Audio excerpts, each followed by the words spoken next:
បាទសូមអនុញ្ញាតគោរពនិងជម្រាបសួរបងប្អូនប្រិយមិត្តទស្សនិកជនហើយគណៈពេលគឺមានករណីគ្រោះថ្នាក់ចរាចរណ៍រវាងរថយន្ត Malusi CS 300ដែលមានផ្លាកលេខភ្នំពេញ 2P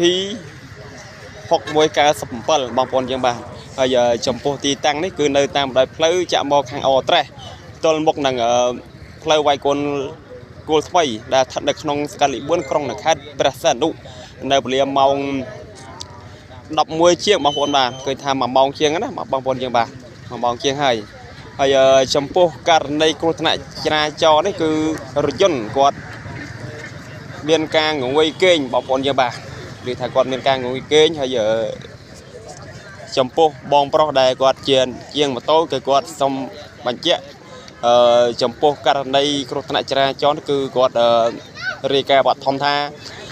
រថយន្តនេះគឺគាត់មានការងងុយគេងហើយក៏បណ្ដាលឲ្យងុយគេងហើយជារេមកប៉ះជាមួយនឹងតូបគាត់ដែលជាតូបជួសជុលបាទជួសជុលម៉ូតូបាទពេលនេះគឺបងចម្ងាយតុងប្រហែលជា30 ម៉ែត្របានមកដល់នៅខាងក្រោយគួតបងត្រូវហើយបងបាទប៉ុន្តែសំណាងល្អដែរគឺពេលបាទកូនចៅបងរាល់ដងគឺនៅដល់ពេលថ្ងៃនេះគឺអត់នៅទេដោយសារតែគាត់លេស្រុកអស់បាទបើសិនជាអីយាយអាចថាមានគ្រោះថ្នាក់ទាំងអស់ហើយយាយចំទៅបងប្អូនហើយបាទហើយចំពោះរថយន្តនេះគឺអត់មានការគ្រោះថ្នាក់អីទេប៉ុន្តែរងការខូចខាតចំពោះរថយន្តគឺរងការខូចខាតយ៉ាងច្រើនមែនទែនបងប្អូនយើងបាទរងការខូចខាតយ៉ាងច្រើនមែនទែនណាហើយគាត់តែស្ទេរថយន្តទេប៉ុន្តែចំពោះអ្នកបើកបររថយន្តគឺអត់មានរងគ្រោះថ្នាក់អីទេប៉ុន្តែចំពោះរថយន្តគឺរងការខូចខាតយ៉ាងច្រើនមែនទែនហើយខ្ញុំសូមបញ្ជាក់ថាក្នុងករណីនេះគឺនៅតាមបណ្ដោយផ្លូវចាក់មកខាងអូត្រេសទល់មុខនឹងផ្លូវវាយ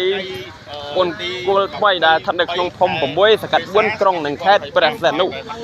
នៅវេលាម៉ោង 11 ជាងបងប្អូនយើងបាទនៅថ្ងៃទី23 ខែមេសាឆ្នាំ 2025 បងប្អូនយើងបាទហើយនេះគឺបងប្អូនរាយការណ៍បឋមថាតុងប្រហែលជាម៉ោង 11 ជាងប៉ុន្តែចំពោះរថយន្តគឺអត់មានអ្នកណារងរបួសគ្រោះថ្នាក់នោះទេចំពោះអ្នករថយន្តនៅខាងនោះបងប្អូនយើងបាទនៅខាងនោះប៉ុន្តែចំពោះរថយន្តគឺរងការខូចខាតហើយចំពោះអីវ៉ាន់សម្ភារៈខាងជួសជុលម៉ូតូនេះគឺអីវ៉ាន់គឺរងការខូចខាតយ៉ាងច្រើនមែនទែនបងប្អូនយើងបាទហើយចំពោះករណីគ្រោះថ្នាក់ចរាចរណ៍នេះគឺខាងម្ចាស់រថយន្តគាត់រត់តាណាទេឥឡូវគាត់រងចាំតែទទួលយកថវិកាដើម្បីយកថវិកានឹងដោះស្រាយខាងរោងជាងម៉ូតូនោះ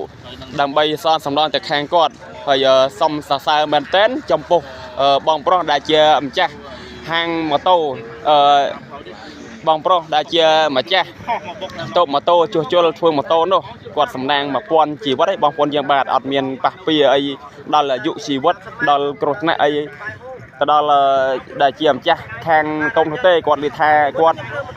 ចេញពីចម្ងាយខ្ទង់ប្រហែលជា30 ម៉ែត្រក៏បណ្ដាលឲ្យមករថយន្តនេះមកលាងពីខាងក្រោយគាត់បងប្អូនយើងបាទហើយរាល់ដងគឺប្រពន្ធកូនគាត់គឺនៅជាមួយប៉ុន្តែចាយដល់អីគឺខាងប្រពន្ធកូនគាត់ទៅលេងស្រុកកំណើតនៅសល់តកូនម្នាក់នៅជាមួយនឹងបងប្រុសនោះទេហើយនៅសល់ជាមួយនឹងបងប្រុសនឹងទេត្រូវជាឪពុកបងប្អូនយើងបាទហើយមកតុងប្រហែលជា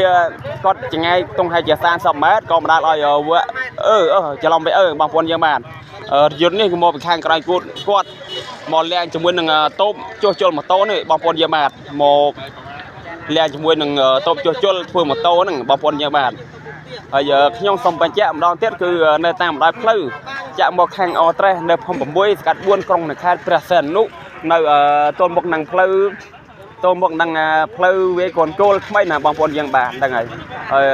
ទល់មុខនឹងផ្លូវវាយកូនគោលថ្មីហើយអញ្ចឹងគណៈពេលនេះគ្រោះថ្នាក់ចរាចរណ៍ហ្នឹងហើយអត់មានគ្រោះថ្នាក់អីទេបាទហើយក៏អត់ទាន់ឃើញសមត្ថកិច្ចចុះមកសតសម្របសម្រួលហើយនឹងធ្វើការជូនទៅខាងភាគីទាំងពីរនឹងដែរបងប្អូនយើងបាទហើយគណៈពេលនេះគឺខ្ញុំសូមបញ្ចប់ត្រឹមសេចក្តីតែប៉ុណ្្នឹងចុះរងចាំអាប់ដេតបន្ថែមអំពីខាងភាគីទាំងពីរដែលគាត់ជាម្ចាស់